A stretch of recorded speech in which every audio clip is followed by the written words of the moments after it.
Hello and welcome to this week's edition of the Attention Shift podcast. Before we get into the pod, we need to talk about how the fan landscape is changing.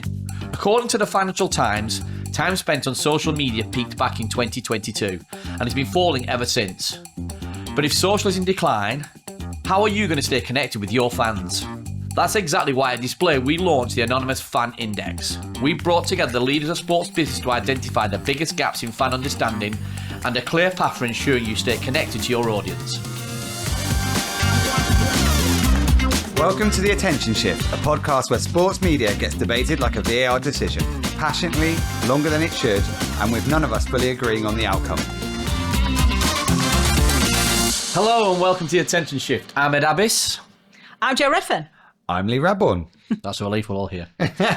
So, today we're going to talk about global sponsorship. So, the global sports sponsorship market is projected to almost double from 97 billion in 2023 to 190 billion by 2030. Marketeers are pouring more into sponsorship than ever, but not surprisingly, 76% say they can't reliably measure ROI. That gulf is exactly what smarter sponsorship ecosystems must bridge. So, sports sponsors move beyond slapping sponsors on kit and having your brand shown on a billboard around the pitch, but not according to the measurements on ROI, as I mentioned earlier. And we've seen brands become content machines that integrate themselves directly into historic sporting moments through supplementary content. We'll talk about Spotify as an example of that probably. The old model focused on passive logo placement, but we've moved beyond that, hopefully. So, an example here, if we look at someone like Footersalon, for instance, they create content audiences want to see, connecting with the audience they want to reach while showing off content supplies. And it's a perfect example how they're using content investment to lead value and impact. And there's lots of examples of that, and there's a million examples of where that's not being done properly. So, God, where do we kick off from there then? I mean, let's go for the headline. Do you want to go for the start? At the start? Yeah, let's just go for the... Sorry, I laughed when I said it, but I was blown away by that. What was it, 70? 76%, so they can't reliably measure return on investment for their sports sponsorships. I mean... Well, it's good to know we're spending any money there, isn't it? You know, if you can't measure it, why spend all your money? But interesting, Lloyd, like on that as well, like, you know, we talked about this in a previous podcast as well. When we were at Leaders at Sport the other week, there were a number of conversations that I had with people where people were saying that sports sponsorship is a real struggle at the moment. So I'm just trying to understand how that how it's being projected to almost double in the next I'm glad you don't understand it, because as someone who's relatively new to the world of sport, it completely befuddles my brain that 76% are saying they find it hard to calculate ROI, this fuzzy ROI. I imagine they saying it anonymously. Yeah, they plan to increase it. What? That's bad business. Crazy. I mean, I think there is some brand loyalty, right? I think there is, if fans do, whether rightly or wrongly, they do generally say that if an athlete wears something or recommends it, or an influencer wears something, then I think there's plus that women's sports sponsorship. There's women's sports fans were 2 times more likely to purchase a recommended product, for example, from a female athlete. So there are things that colloquially, if you like, say people are saying that you're saying it, but the fact, I mean, maybe they don't publish this ROI. I mean, some of this, but you'd think if no one can measure it, as if you could measure it, you should be shouting it from the rooftops right now, right? And I think we've talked about this actually in the past before, like you just said, that sponsors expect more in terms of, that your logo was seen 100 times in the last hour because it was on the shirt or because it was on things, we talked about it when we were talking about data and the fact that if you could understand your fan, you understand that data, you can do much more targeted advertising and also choose your sponsors. So we've done it from a club's perspective. But from a sponsor's perspective, it is baffling that there's all this money it's going in. Some of it I feel is a bit because the CEO wants to brag about or get some free tickets to to the F1 maybe. Or I imagine that happens quite a lot. Does surely that still happen though? I think it does. I think it does. Or that you take your clients. It used to be back in the my early IT career. It's like you sponsor like a box at the rugby. And you take clients out and you have a few beers, and that's where the deal would get done. So there was more of a closing side rather than sort of a fan buying. But I think from a direct consumer point of view, it's crazy that in this day and age that there is still no one going out there. You know, that some of the stats we're trying to pull out again, it's like, you know, well, what does a good campaign look like? Well, it should be 2-to-1 ROI. I was like, well, if you can't measure the ROI, how do you know you're getting 2-to-1 ROI on this? I mean, what would you say has been a good ad? Let's flip it up, right? Just get us into this. What would you say has been a good ad that's made you buy something? It could be anywhere. It could be like an Instagram. It could be anything. Like how does that content look like, and how has it got you? And do you go?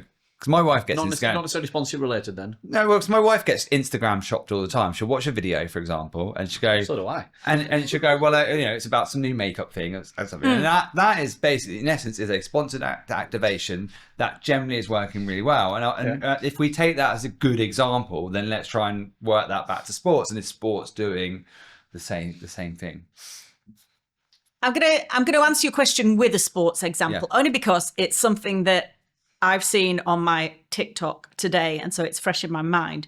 But in a way, it's an example of what I think is a relatively it makes sense as a sports sponsorship, and it's Maybelline sponsored the sister of Ilona Meyer, because Olivia Meyer. Well, I mean, the three of them have the House of Man I was just being on their flippant, podcast. I don't really know about. I imagine probably cheaper. Yes. Okay. They sponsored her to run the New York Marathon. Oh, nice. Well, of course, Ilona turns up to cheer on her sister. So I imagine it's probably the whole. They've sponsored the three of them. Each other, right? Yeah. Well, holding up signs, cheering on Livy.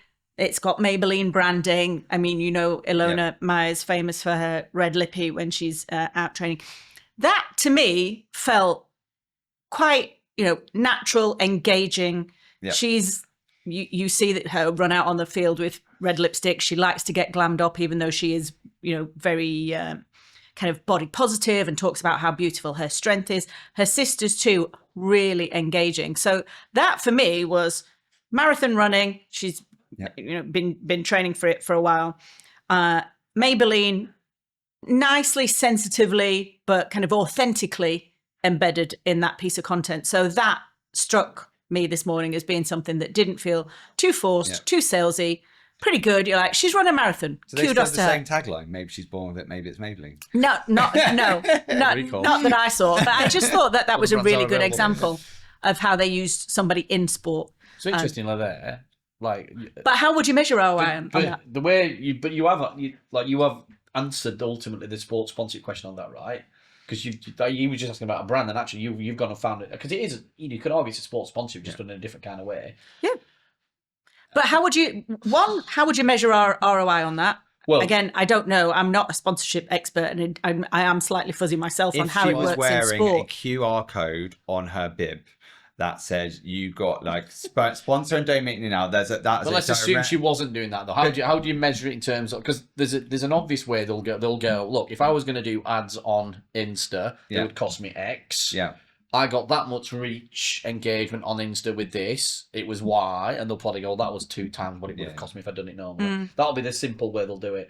It'll be difficult for them to do any direct association to or commercial uplift, because you're not necessarily going direct and buying from Maybelline. That's the thing, isn't it? Yeah, I mean, can you buy from Maybelline direct, or do you actually do they only stock it? But the thing is, that might have increased my consideration the next time I'm thinking about buying a lippy, but not now. I didn't press buy now on watching it. Something like 15 touch points with a brand before you consider buying, especially with Maybelline.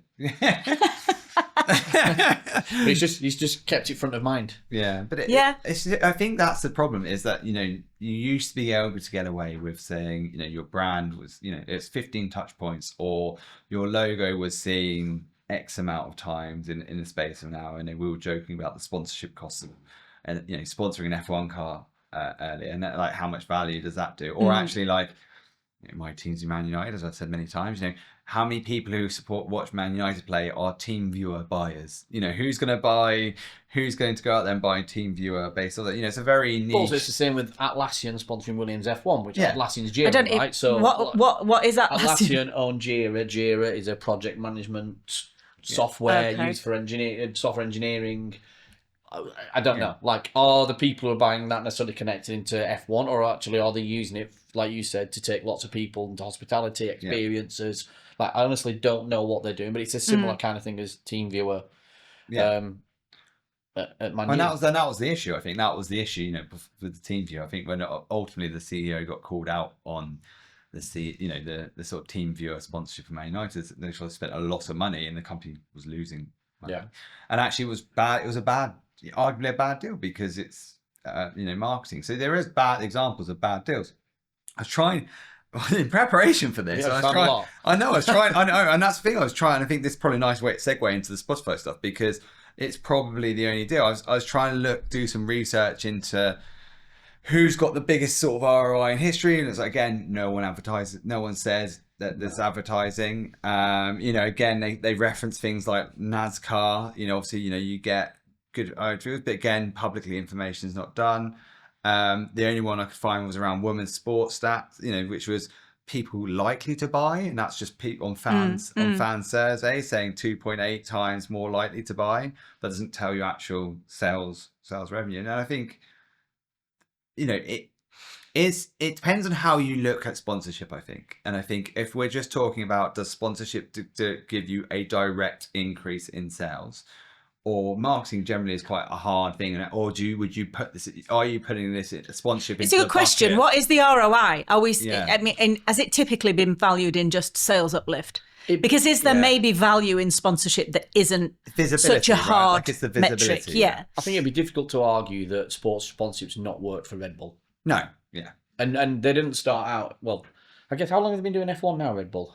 Oh God, yeah. I'm going to ask cameraman Mark. Long time though. Expert in F1. But then that would imply something that you can't speedrun. Then you've got to invest over the long term. But what I was going to say is, but yes and no, because what they have done is, and obviously more latterly now they're coming to football in Leipzig and Leeds now as well. But they started out, they created Red Bull Media House, I think, in 2007. It's Extreme Sports. They started Extreme Sports. Even before Extreme Sports, they did the Soapbox. Yeah. They did the airplanes. I think they now subsequently sold the airplane race business, Red Bull Air Race. All the X Games. But the Soapbox, I've sat there watching the Soapbox stuff on some random channel on and TV. It's never not funny. Yeah. And they do it all over the world. So they started out doing a lot of their sponsorships like that in stuff that people didn't have a market, didn't really care about in the same kind of way. And then I think they cut their teeth doing those kind of things and realised how sponsorship worked and really, again, created experiences, really sort of embed themselves within cultural experiences.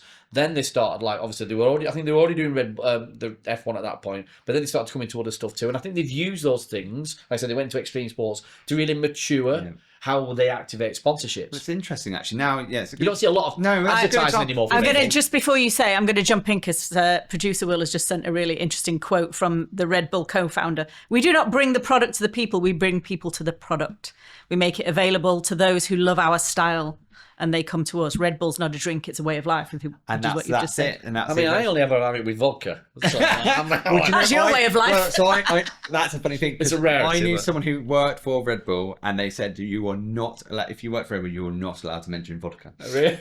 They just didn't want the brand association. 30 years ago, vodka Red Bull. But I think they did kind of do that, and I think there was other things they were doing around, which is sort of like leaving. They were going to universities. It was kind of unrelated sponsor bit about the brand, which was they were leaving empty cans everywhere. Oh, they used to do it outside nightclubs and bins to make it a little drink. Yeah. But I think what's interesting, if you take Red Bull example, right, before Red Bull, the energy drink market was probably Gatorade and Lucasade, right? And it was very much a standard, especially in the US. It was about performance, wasn't it? It was all about performance and things. And they really, maybe the narrative there is does it help your storytelling for your brand? And if you're trying to create a presence and get known, the same way you'd probably go over creator now, the creator partnership. They were really early to that storytelling as a way to embed sponsorships properly, weren't they? With the creation of Red Bull Media House. Which is quite hard to measure the ROI on it, apart from your year-on-year sales, right? Which is why I asked the question. If the ROI is limited to just sales uplift, are we using the value? Are we losing that value that is derived elsewhere, which might be harder to track, but actually does compound over time? If we're using Red Bull as an example, you would say yes, it does compound over time, because look at where they are now, nearly 20 years after they set up Red Bull Media. Also, they'll be arguing as well that all of that compounding over time, ultimately, what is the value of the business in itself? So aside from sales, what is the business worth? I guess it depends on your objectives for a sponsorship, right? If you're doing a small limited run for either a one-off event, or you're just doing like a drop of something, like you're pop up and you're trying to do a merch, then I would argue that you need some way of digitally tracking that, whether it's a QR code or some activation or I guess when they started doing it, those things didn't exist. No, really. but I'm saying if you're doing it now, you'd want hard metrics to prove that you're getting the engagement that you want. You drove the sales, and if I was a sponsor trying to sponsor, I don't know, let's say it was the boat race, Oxford Cambridge Pro. Yeah. Say I want to be a sponsor for that. It's one-off event once a year. Yeah. I want to see my ROI. The way I'm going to track that is by some promo code, some QR code, or some digital initiative that I can actually prove that I got some return on investment out.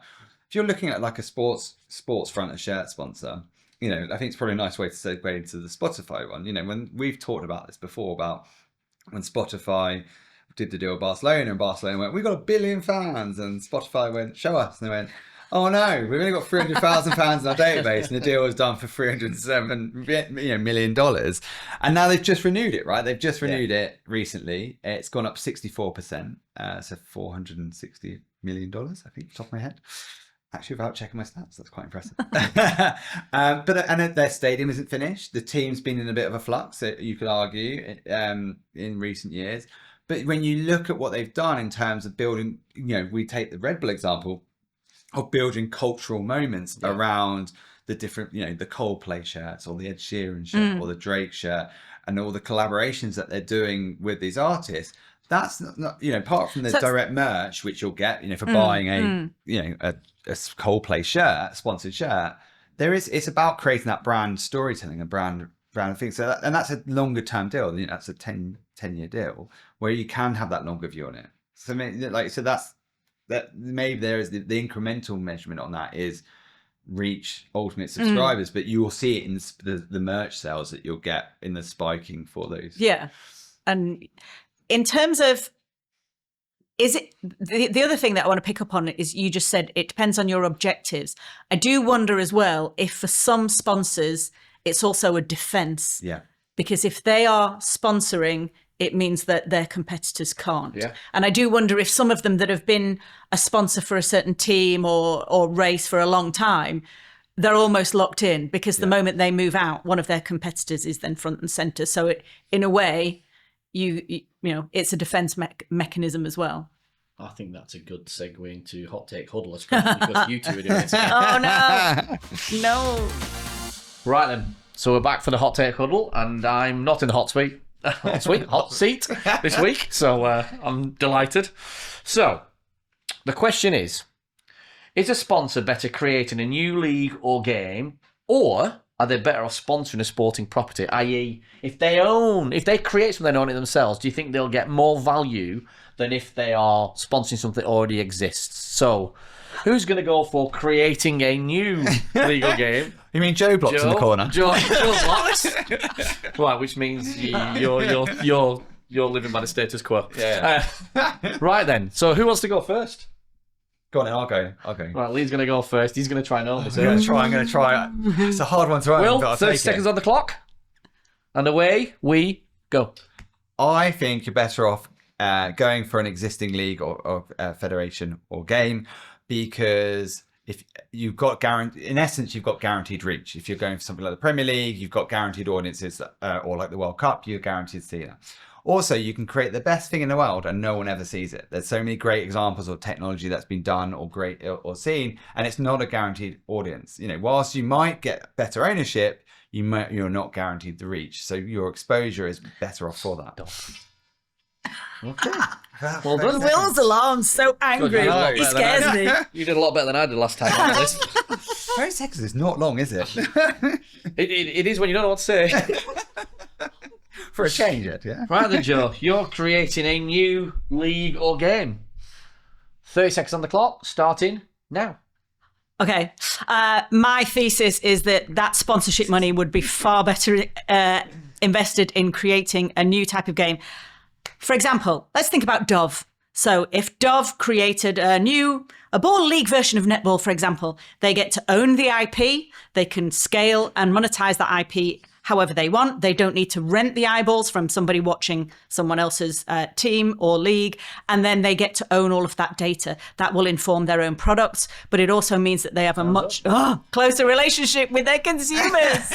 Well, you're better than I thought. Okay, yeah, that's good. Yeah, that's good. I'm going to give that to Jo. I think you should. I agree with you. Just to be clear, while she looked like she was looking at a screen, she'd not written anything there. No. Because I could see it. I'm thinking, She's second screening again. Yeah, hang on a sec, Jo. Yeah. Well, Jo's the winner in this week's Hot Take Huddle. Thank you. Well done, Jo. Thank you. So, let's talk about metrics in sponsorship. So, previous sponsorship metrics would have been based around impressions, logo appearances, time on screen. We talked a lot about that earlier, Jo, in terms of how that's actually getting measured. New metrics now, we're talking about impact, emotion, action taken, and how that's all tracked. Any thoughts on that? They're pretty soft metrics, aren't they? Yeah. Soft skills. Yeah. I'd expect more. I'd expect, I think if you want it, when I was working for a OTT platform that did sports, they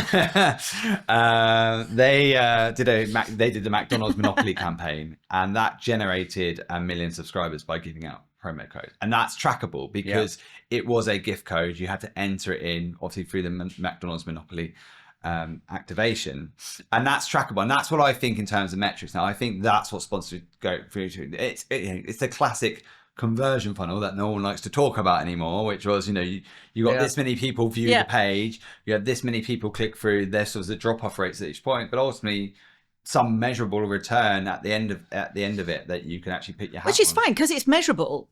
But then it's measurable at the moment that fan downloads the app and subscribes. But if it's a free month, how many churn? So then it's what happens after that.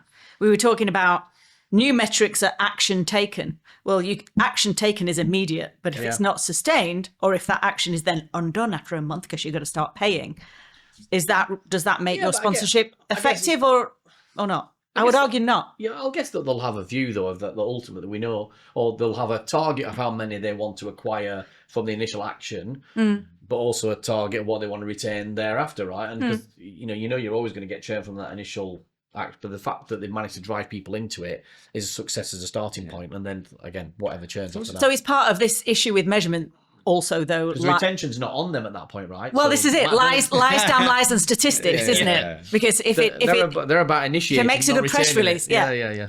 But also, it could just be forming new habits, right? Because there's certain things that you don't frequently renew, right? Or you don't do recently. You changed your car recently, but when's the last time you changed your car? Do you know what I mean? So there's every 4 years, 3-4 years, yeah. Yeah, do you see what I mean? So there's a different. It depends on. I guess it depends. Again, it depends on the product and service you want. And actually, some of the time, what you're actually asking for is measured interaction. So like if you're trying to get someone to engage with your brand, it might just be that, like to your point, Jo, that they landed on the homepage and then they kept repeating to the website and that things. I think the best example, which we haven't talked about, which we've talked about in a previous podcast, was the Topgolf activation on Roblox. Yeah. Oh yeah. I mean, that's the one. That's here's a question from me as someone who doesn't necessarily understand this space. What is the distinction between sponsorship and partnership, or are they one and the same? I think they're one and the same. I think there used to be a sponsorship one used to be pay your logo and we're just going to give you some money. And everyone was kind of happy because I'd done my job. That makes sense. So that's pretty transactional. More like actually each one is helping each other. It's long term. So that's what I would say was the Topgolf and RNA partnership. But in theory, all sponsorships should be partnerships. Yes. So yes, semantics aside, that was one that worked really well for both partners because one wanted foot traffic and the other one wanted to increase participation and understanding of the mechanics of golf, and both hit the mark for both. So actually, partnership is the better way to describe it then, because that implies that it's a more equal relationship than one just transacting with another, and it might be a little bit out of balance. So I wanted to get you. So Relometrics and Sponsor Plus have created a new metric that's being used in the NHL now. so an asset to do impact scoring, right? So based on those impact scores I said earlier, and there's 5 key categories for that. So recall is a sponsor logo memorable. So it's kind of the stuff that we would have had already. Like, do you see it? Can you remember it? When it's whizzing by at 120 miles an hour on a wheel arch. Yeah. Annoyance is the logo signage distracting you from your enjoyment of that particular sport. Oh, that's interesting. Action, does the logo have the ability to drive an action? Why is it all about logos still? I mean, I think just logo, like the brand. Okay. Is that what sponsorship is? Just logos? Yeah, but I think that's just where you view it. Okay. That's the term they call it in the industry, Joe. Purchase. Does the particular activation, just because you hate the word logo, have the ability to drive consideration? And favourability. Does the asset have the ability to drive preference? Interesting. I guess Coca-Cola. So or Pepsi, some of that is a bit of word. If you like Pepsi, will you switch to Coke? Oh god, that by 0.5, it was word salad territory for a start. It's definitely definitely an agency. Yeah, that's an agency metric. So That's been 0.5 is word salad. So we can park that. But recall, annoyance, action, purchase, favourability. I mean, do you know what? Annoyance is an interesting one. Because normally you go for all positive when you're trying to measure something, don't you? Yeah. But it's just as interesting to measure negatives because that can really highlight the positive side of things. Is the logo or signage distracting? I come back to some of the things, the digital logos that are put onto the field of play. I was just about to say the same thing. Jeez, they are so awful. annoying. I see them really first, but I find that within a relatively short space of time, I've switched off from it. But have you switched off from the logo or have you switched off from the play? Not from the logo. Like, I tend to, like, it's kind of like white noise almost. You just kind of I almost just get used to it and switch off from it. And what I don't get switched off from is when I'm seeing, like, LED perimeter now where, look, ultimately, they're advertising them, but they're all partners. When you're seeing two or three levels of it now, it's like, no, so blinding, it's too much. Like, I was just thinking about your stats, your new measurements there. Mine. Yeah, you, Ed, specifically you. They're just really bad old metrics. Of course they are. I know, just reading them again. Action, 0.3. Like, does the logo have the ability to drive action? What? Yeah. It's like, did you buy something, basically?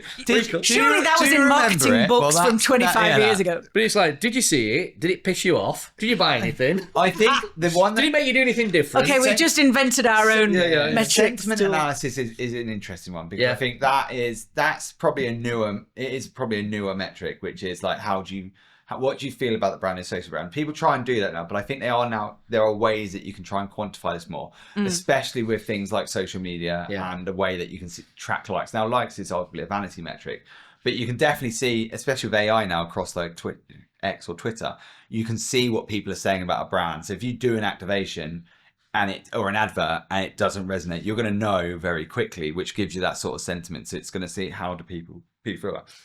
That's an interesting one. Does that deliver you ultimately ROI? It tells you what to do. It tells you what to keep doing more of, but I don't know. I think it's... Are we essentially saying it's not a science and we're never going to be able to measure it truly effectively, which means that fuzzy ROI will ever be fuzzy? I think with any, like in the context of sentiment analysis, right, it's kind of like, all right, how's that being tracked? How's that being appended somewhere to understand how a certain... It's going to be really, really hard, right, to do that at an individual level, but at least a demographic, like understanding what that sentiment is and how you're appending that to that demographic to understand then how they respond to your marketing message through that partnership.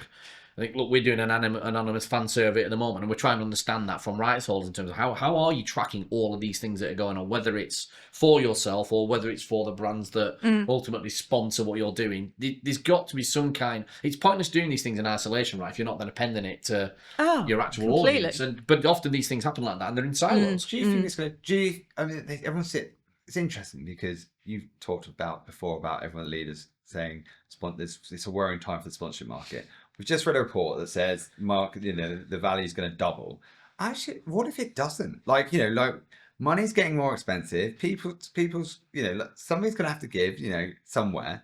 And actually, these big sort of headline sponsorships that we're in essence what we're talking about, they could all fall away. And actually, what's going to happen is unless you have that sort of hyper personalized targeted brand, which actually is so directly associated with your sport. So let's say it's football and you want to buy a football kit, or it's a associated to the athlete. So it's a makeup brand that, to Ilona Mayer.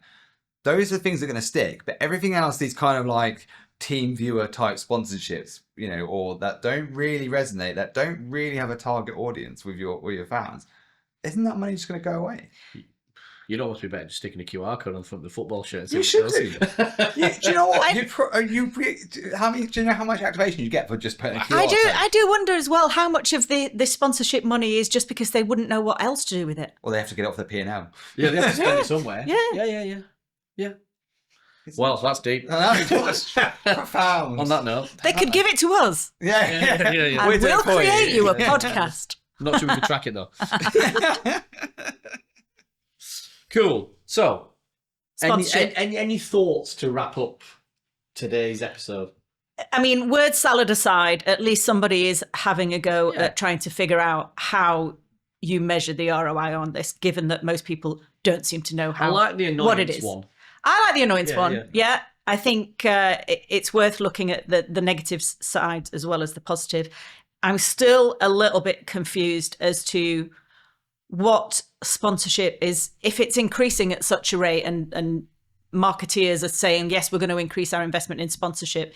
If they don't know what result it's delivering, why would you be throwing more money at it? What's the incentive for rights holders to be better at activating sponsorships if they're being told that it's going to double in the next however many years? Yeah, exactly. When they're not doing a great job of activating it. I think there's no motivation to improve. I think this is a classic example of what everyone said about the sports media rights deals, that they're just going to keep going up and keep going up. And I think, in the hope that it just works. And I hope they will, because no one knows how. It's one of those things. It's an illusion, right? No one knows the value of it. No one knows how to do anything of it. And I think the things that are going to resonate are when people do it properly, people who do it well. Like the example you gave about the marathon, and when you get those closer collaborations between athletes and who've got an audience and they know it's there, like it's on brand with them, then I think they're doing that. The only thing I'd caveat without saying is you need to. We live in a digital world where everyone can scan a QR code or enter a gift code. You need to make sure that as much as possible you're tracking this, because I think that's it. Even if you can't get it now, you'll build up a database of knowledge that you can shove some AI over the top of it and it'll spot those gaps in the market. I see you see a lot of activations physically in and around sporting venues. What I don't see a lot of is how that's being activated digitally around digital video and content. You see, so I'm always amazed at the relatively few activations I see around game days, match days, with brands in terms of whoever they're involved with. I just don't see a great deal of it, certainly not on my social timelines or on YouTube. I think there needs to be a lot more of that. And I don't think that gets considered nearly enough, because I think that for me is the one where that you could just do an instant, I've seen it, react to it, do something, because it's easy to link through to somewhere else and track it. Okay. Cool. And on that bombshell. And you can also sponsor the Attention Shift. We will measure our ROI. We'll put some QR codes or something. Yeah, we'll go on with our new Relo metrics. Thank you for tuning in. You've been Ed Abbott. I've been Joe Redfern. Apparently, I'm Lee Radbourne. If you'd like to like and subscribe, or if you've got any sponsorship inquiries, please email us at hello@theattentionshift.media. That's hello@theattentionshift.media. That's it for this episode of The Attention Shift. Remember to like and subscribe and listen in next time. And do let us know what you think. Email us at hello@attentionshift.media. So that's hello@attentionshift.media.